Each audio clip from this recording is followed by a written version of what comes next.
वक्त की सबसे बड़ी खबर दाल इंपोर्ट से जुड़ी हुई, जिस पर लगी रोक को हटाने के मामले में सुप्रीम कोर्ट का बड़ा फैसला आया है। सुप्रीम कोर्ट ने DGFT यानी विदेश व्यापार महानिदेशालय के पक्ष में दिए गुजरात हाईकोर्ट के फैसले को सही माना है और इस फैसले के खिलाफ सुप्रीम कोर्ट में दायर याचिका अब खारिज हो गई है। सुप्रीम कोर्ट के इस फैसले के बाद माना यह जा रहा है कि मद्रास हाईकोर्ट की ओर से कुछ इंपोर्टर्स को दाल के इंपोर्ट रोक पर मिला स्टे ऑर्डर भी निरस्त हो जाएगा। ऐसे में चेन्नई के रास्ते हो रहे दाल के इंपोर्ट पर रोक लग सकती है। इस खबर पर डिटेल लेकर जुड़ रही हैं CNBC TV 18 की कमोडिटी एडिटर मनीषा गुप्ता। मनीषा, ये काफी समय से CNBC आवाज इस पूरे मामले को ट्रैक कर रहा है, अभी क्या अपडेट है, क्या डिटेल है?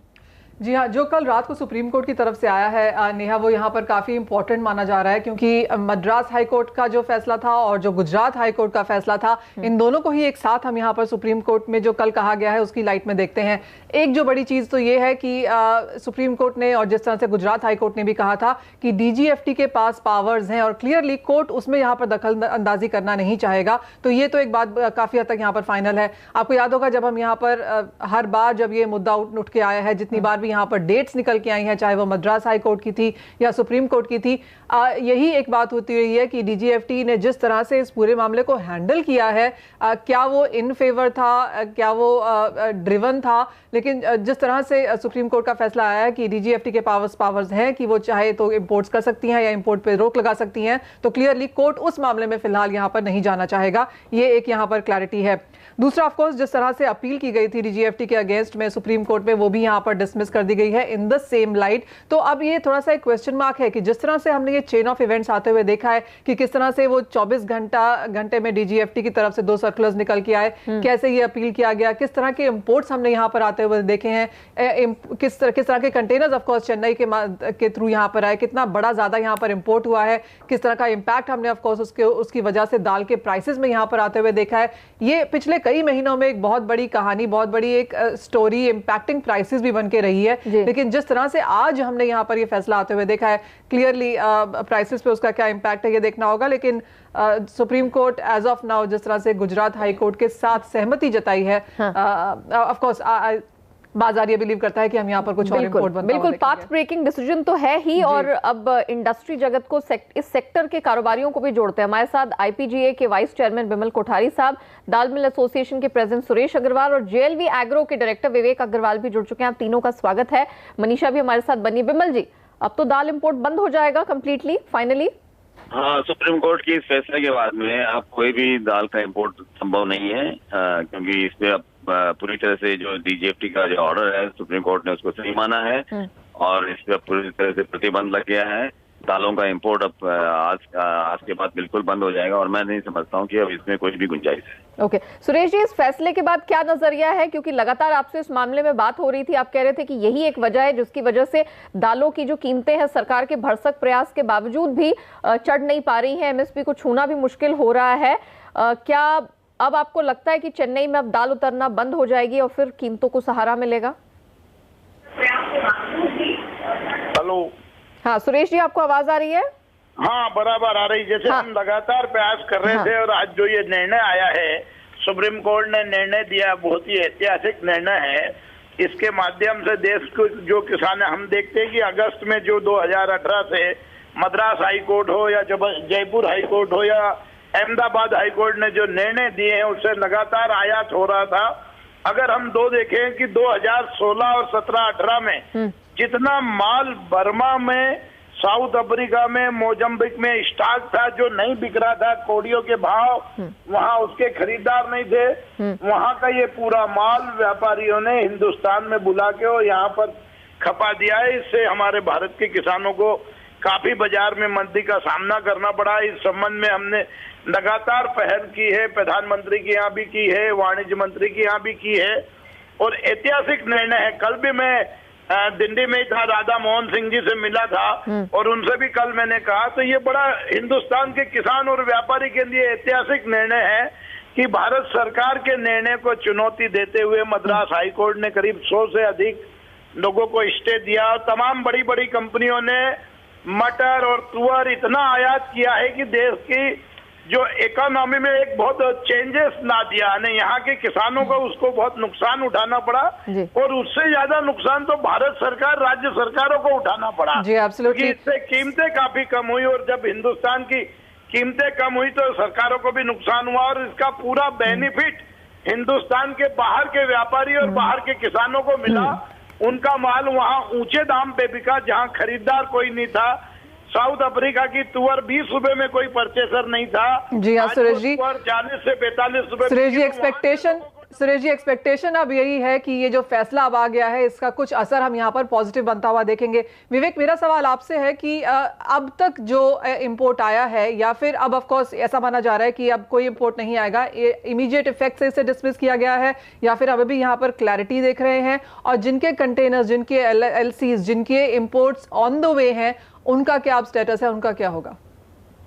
देखिए मनीषा जी, अभी भी लोगों को ये उम्मीद है कि वो कंटेनर्स क्लियर हो जाएंगे और कहीं से कुछ हाई कोर्ट से उनको कुछ रिलीफ मिल जाएगा, क्योंकि ऑलरेडी उनके कंटेनर ऑन द वे हैं। सो बहुत सारी उम्मीदें इंपोर्टरों को है कि किसी ना किसी माध्यम से वो क्लियर हो जाएंगे गवर्नमेंट के, क्योंकि जो भी माल आया था स्टे ऑर्डर के माध्यम से आया था, तो वो अभी उस चीज को एक उम्मीद की कारण देख रहे हैं। लेकिन जो आज जो कल निर्णय आया है सुप्रीम कोर्ट में, उसमें सुप्रीम कोर्ट ने साफ बोला है कि DGFT को सारे पावर हैं।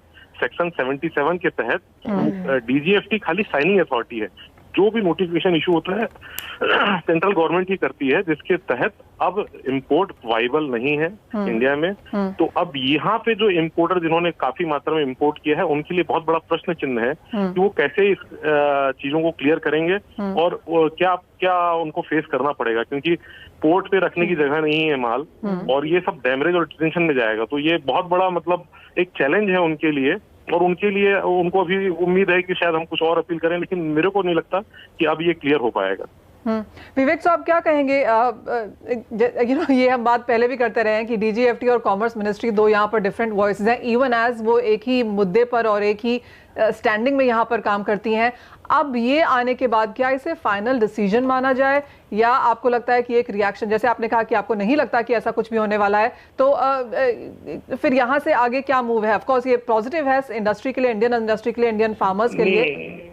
जी बिल्कुल पॉजिटिव है। अब यहाँ से DGFT का रोल है कि वो इस सुप्रीम कोर्ट के डिसीजन को सारे DGFT में भेजे और उनको बताया कि अब ये सुप्रीम कोर्ट का डिसीजन है, और हाई कोर्ट जिनने स्टे दिया है उनको भी इसकी कॉपी उपलब्ध कराए कि सुप्रीम कोर्ट ने ऑलरेडी आपके स्टे को खारिज कर दिया है, क्योंकि हमारे देश में सुप्रीम कोर्ट सर्वोपरि है। तो मेरे हिसाब से अब यहाँ पे DGFT का ही रोल सबसे इम्पोर्टेंट है कि कैसे वो इस चीजों को प्रेजेंट करते हैं, कैसे कोर्ट में इस बात को रखते हैं कि सुप्रीम कोर्ट ने कैसा रखा हुआ है। तो अगर वो उन्होंने प्रॉपर किया तो मुझे नहीं लगता कि अब कोई इम्पोर्ट फीजिबल है।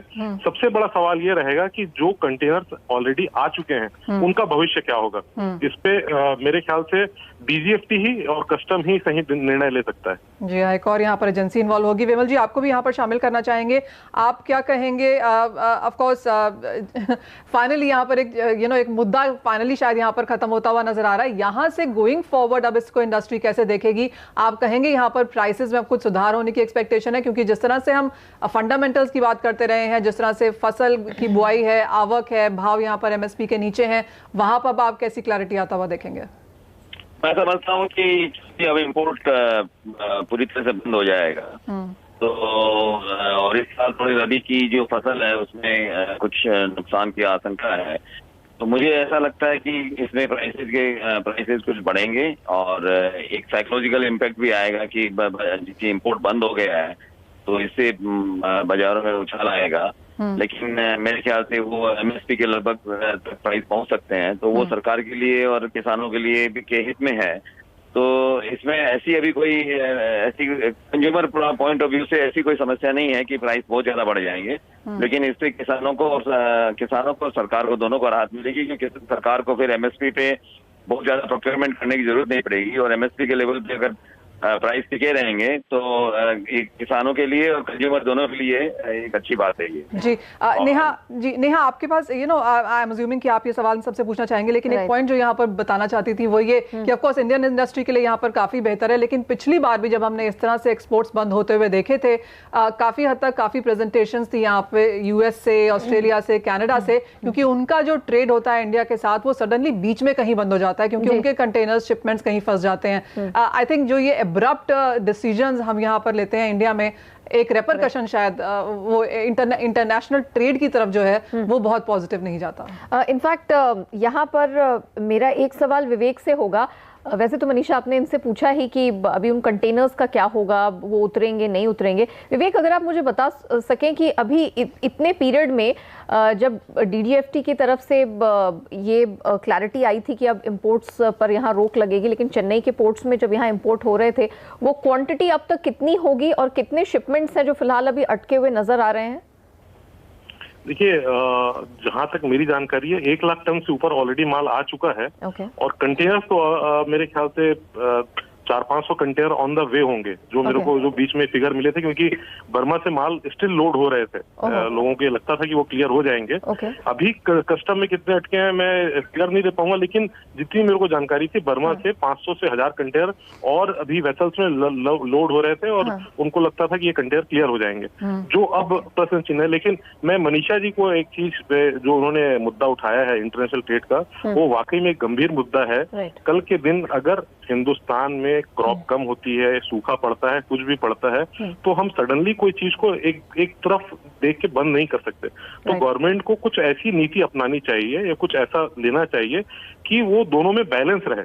आप एक दिन बंद कर दीजिए इंपोर्ट, 6-8 महीने बाद अगर कोई प्रॉब्लम आ गई तो आपको आउटसोर्स से माल नहीं मिलेगा। तो मेरे हिसाब से गवर्नमेंट को इमीडिएट इफेक्ट वाला जो प्लान होता है ना, वो थोड़ा सा यहाँ पर प्रॉब्लम है। ऑफ कोर्स ये पॉजिटिव है इंडिया के लिए, लेकिन ये लॉन्ग टर्म एग्री ट्रेड है जिसपे वर्क करने की मेरे ख्याल से जरूरत है, क्योंकि अदरवाइज जितने भी यहाँ पर इंपोर्टर्स है वो खासे खफा नजर आते हैं जब इतने अब्रप्ट चेंजेस होते हैं। सुरेश जी आपसे मैं एक सवाल पूछना चाहूंगी। ऑफ कोर्स ये काफी समय से चर्चा हो रही थी, विमल जी ने भी कहा कि कुछ कीमतों में स्पाइक दिखेगा, लेकिन ऐसा नहीं कि बहुत महंगे हो जाएंगे। मुझे ये बताइए सुरेश जी कि अभी सरकार के पास अभी भी अच्छा खासा स्टॉक पड़ा है। चेन्नई पोर्ट्स में अभी हमें पूरा आकलन नहीं हो पाया कितना स्टॉक है, वो जो 400-500 यहाँ पर अब क्वांटिटी, एक रफ क्वांटिटी की बात विवेक भी कर रहे थे, उन्हें क्लैरिटी मिलेगी नहीं मिलेगी, कब मिलेगी, इस पर भी अभी कुछ पता नहीं है। इस बैकग्राउंड में अब कीमतें आपको कहाँ जाती हुई दिख रही हैं? क्या कोई रेंज पकड़ के चलेंगे? कितनी तेजी आएगी? कैसा आप देख रहे हैं आप ब्रिज? नहीं, कीमतों में ज्यादा तेजी तो नहीं देखते हैं, क्योंकि ये जरूर है कि 4 से 5 रुपए का अंतर आएगा, और अगर 4-5 रुपए बढ़ते हैं तो ये किसान के लिए फायदेमंद है, क्योंकि सरकार के पास, नेफेड के पास काफी स्टॉक है। और हम देखें कि नए चने की फसल आ रही है, क्योंकि हमारा मटर आने पे ज्यादा, हमारे इंडिया में जो मटर आता है पूरे इंपोर्ट का 40 से 50% मटर आयात होता है।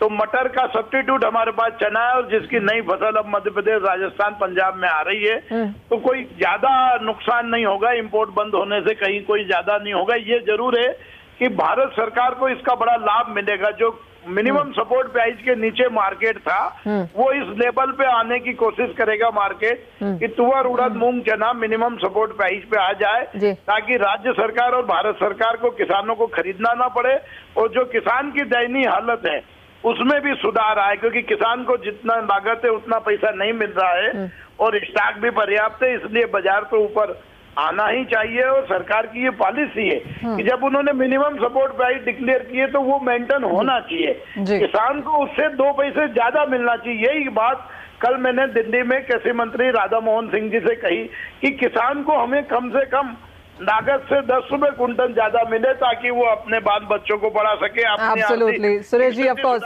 सरकार का पूरा थ्रस्ट इसी तरफ है, और हम मानते हैं कि बजट में, इवन ये इंटरिम बजट है, हम यहाँ पर ऑफ कोर्स किसानों के लिए जरूर कुछ सुनेंगे। एक मेरा सवाल यहाँ पर विमल जी से है, जैसे हम एमएसपी की बात कर रहे हैं, प्रोक्योरमेंट की बात कर रहे हैं, तो मैं एक फिगर पढ़ रही थी कि करीबन 5.25 मिलियन टन ऑयल सीड और पल्सेस अभी तक सरकार ने यहाँ पर प्रोक्योर किया है। अगर हम पिछले फाइनेंशियल ईयर की बात करें, अभी इसमें 2 महीने बाकी हैं, कैसे आप इस लेवल को देखते हैं? क्योंकि जो नेहा सवाल पूछ रही थी उसका ये एक्सटेंशन है कि सरकार अगर इतना प्रोक्योर कर चुकी है और नेफेड की तरफ से यहाँ पर बिकवाली भी है, कैसे देखते हैं आप इस नंबर को, और कितना इम्पैक्ट इस चीज का भी यहाँ पर भावों में आएगा? मेरे ख्याल से ये जो लास्ट ईयर जो प्रोक्योरमेंट हुआ है वो रिकॉर्ड प्रोक्योरमेंट है जी। नेफेड के पास लगभग पिछले साल 55 लाख टन सारी दालें मिलाकर थी, जिसमें सबसे बड़ा चना था 27-28 लाख टन चना उन्होंने प्रोक्योरमेंट किया था। 14-15 लाख टन तुअर उन्होंने प्रोक्योरमेंट की थी। हालांकि इसमें से अभी कुछ माल इन्होंने बेचा है यहाँ पे, लेकिन चूंकि जो रबी की इस बार थोड़ी जो मैंने आपको बताया कि जैसे फसल में थोड़ी कमी की आशंका है, तो ये जो बफर जो स्टॉक्स नेफेड ने खरीदा है, इससे काफी प्राइस को कंट्रोल करने में मदद मिलेगी। और चूंकि अब आयात बंद हो जाएगा तो थोड़ा प्राइस में जरूर इजाफा आएगा, लेकिन जो सरकार के नेफेड के पास जो स्टॉक पड़ा है, सरकार उसमें टाइम टू टाइम इंटरवेन करके प्राइसेस को कंट्रोल कर सकती है। ओके, चलिए इसी नोट पर वक्त हो गया सबसे इजाजत लेने का। मनीषा, विवेक, सुरेश जी और बिमल कोठारी जी, आप सभी का शुक्रिया हमारे साथ जुड़ने के लिए और इस अहम मुद्दे पर बात करने के लिए। नॉन एग्री कमोडिटी मार्केट पर है फोकस। सोने चांदी अपनी बढ़त को टिकाए हुए हैं। 32,600 के ऊपर सोना इस वक्त ट्रेड कर रहा है और चांदी भी अपने आप को होल्ड किए हुए है। इनफैक्ट 1.5% की मजबूती 40,000 के पार निकल गई है। कुंवर जी कमोडिटीज के रवि देवरा हमारे साथ है। Ravi, good morning. जरा बताइए सोने चांदी में क्या करें? Good morning Neha ji. लग रहा है कि अगले 2 से 3 ट्रेडिंग सेशन में काफ़ी global and domestic event schedule है, तो उसके पहले गोल्ड में एक सेफ हेवन अपील है वो बनी रहेंगी। तो गोल्ड में एक बाई की रिकमेंडेशन रहेगी। ऊपर 32,740 तक के टारगेट 1 से 2 ट्रेडिंग सेशन में देखने को मिल सकते हैं। वहीं स्टॉप लॉस 32,380 का लगाना है। तो मुझे लग रहा है कि ये जो सेफ हेवन अपील है वो आगे जाके सस्टेन रहेगी और डिमांड पे अच्छे, तो गोल्ड में खरीद करके चलना चाहिए। अच्छा, मेटल्स की चमक बढ़ रही है। कॉपर 5% चढ़ गया है, एल्यूमिनियम चढ़ गया है, निकल आधे % ऊपर है। खरीदारी बनती है इन लेवल्स पे? कल चाइना के मैन्युफैक्चरिंग डेटा है, उसके पहले लग रहा है थोड़ा शॉर्ट कवरिंग का माहौल मेटल में देखने को मिल सकता है। तो कॉपर बाई करके चले। अपर साइड 427 तक के टारगेट कॉपर में देखने को मिल सकते हैं। 419 का एक स्टॉप लॉस लगाना है। तो बेस मेटल में कॉपर अच्छा दिख रहा है, यहाँ से एक शॉर्ट कवरिंग का मूव एक्सपेक्टेड है। ओके, साथ ही अगर आप क्रूड में बता सकें, क्योंकि 3750 के पास ये चली गई है, 0.25% की स्ट्रेंथ इस समय मुझे मेरी स्क्रीन पर दिखाई दे रही है।